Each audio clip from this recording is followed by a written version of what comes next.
Hi, I'm Carl Azus. This is the second of a two-part special edition we've produced on CNN Student News. It continues our look back at some of the major news stories that have made headlines and history since CNN launched 35 years ago. Teachers, we encourage you to preview this show. It contains images of some of the most tragic stories CNN has covered. The horrors of this war, ethnic cleansing goes on within view of United Nations patrols. An explosion underground in the garage section of the World Trade Center has killed now 3 people. Hundreds of people are still being evacuated from the Twin Towers. The whole south side of the building is going up in flames, literally before our eyes. 4 million people driven from their homes by war.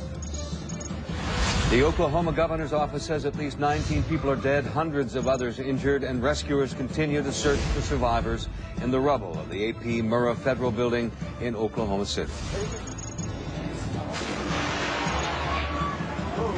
The bombing at Centennial Olympic Park this morning was an evil act of terror. The French government has informed all of us that Princess Diana has died. Earlier today, 2 masked gunmen wearing all black began shooting at least 18 people. What the election law folk call a hanging chad. The hand count is expected to begin shortly here in the room behind me. A plane has crashed into one of the towers of the World Trade Center. Saw a plane crash into which was described to me the size of a 747. We have unconfirmed reports this morning that a plane has crashed into one of the towers of the World Trade Center. My producer called, said he listened to the radio. And I said, no. He said, you should. And he said, a plane just crashed into the World Trade Center. I didn't know if it was a big plane or a small plane. It was an accident. It was deliberate. But when the second plane hit the South Tower, I think we all knew it's the act of terrorists.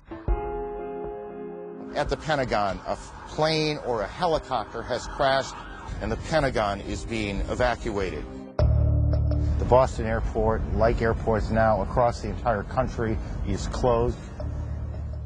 All air traffic in the United States has come to a halt. And then we heard that there's another plane maybe going towards the Capitol. Another plane wanted to go to the White House. People were running out of the White House. People were running out of the Capitol. There has just been a huge explosion. We can see a billowing smoke rising. And I'll tell you that I can't see that second tower, but there was a cascade of sparks and fire, and now it looks almost like a mushroom cloud explosion. United Flight 93, Newark to SFO, has crashed in Pennsylvania for United Airlines. Some very brave passengers attempted to take control of that plane because they knew from phone conversations that they had had with family members that the World Trade Center had been attacked. Can you imagine the courage? Good Lord.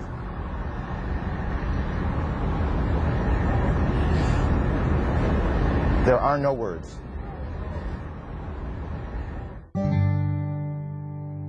It was 1, 2 in the morning. It was late. I was tired, and I was crying, and I was thinking about my daughter was sort of middle school, and I thought, God, her world is going to be totally different. It's going to be totally different. 9/11 forever altered the soul of our nation.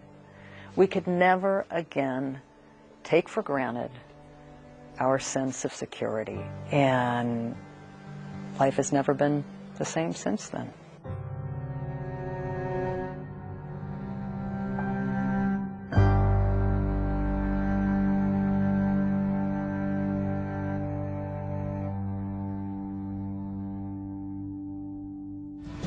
I reported a few minutes ago about a second wave of attacks. They are being described as more intense. On my orders, the United States military has begun strikes in Afghanistan. Got a little problem on the Space Shuttle Columbia. It has been out of communication now for the past 12 minutes. My fellow Americans, this day has brought terrible news. The Columbia is lost. There are no survivors.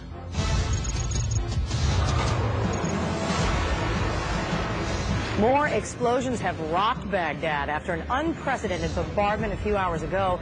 U.S.-led forces have unleashed their long-awaited and punishing air assault. In Spain, at this moment, they are still counting the bodies. At least 190 people are dead. Hundreds are reported dead in Sri Lanka as a powerful earthquake off Indonesia triggers devastating tidal waves across parts of Asia. 4 separate yet simultaneous explosions striking the transit system there. The real concern is the wind and the rain and any flooding that may cause. A powerful hurricane appears to be setting its sights on the central Gulf Coast. The winds are just incredible here in New Orleans. We can see the roof of the scooper dump has been shredded. This may be the easy side of the storm, but it does not feel very easy right here on the banks of the Mississippi River. It's a very strange feeling covering a hurricane, particularly one that was this size. Got there really just as the first kind of rainfall was starting. The winds have really picked up here. I had a satellite truck with me, I had a crew with me, and we were kind of on our own. Because as you can see, it's coming apart as we speak. And people just come up to you at the Walmart and they're like, have you heard about my town? A woman at the Walmart said to me, you should go to the Gulf Coast of Mississippi because we haven't been able to touch with our relatives in Waveland and no one's reporting from there. When I got to Waveland, that was unlike anything I'd seen before. Just block after block was gone. People were starting to return and see their lives gone. It's devastating. I mean,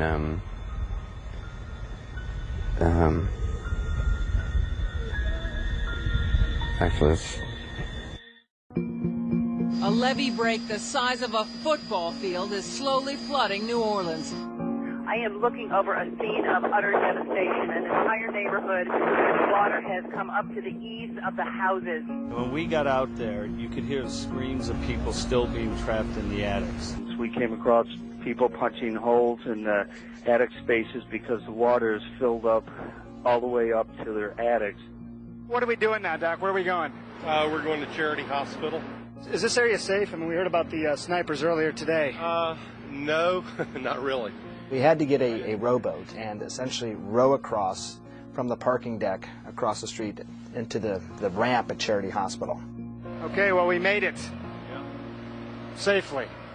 So this is what a charity hospital looks like in the middle of a natural disaster. When you get into Charity Hospital, you sort of immediately realize that it is as bad, if not worse, as has been described.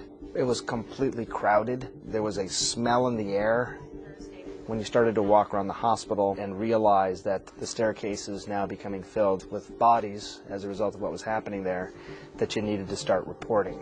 One of the images that really stuck with me the most was these people bagging patients who had been on ventilators who no longer had power.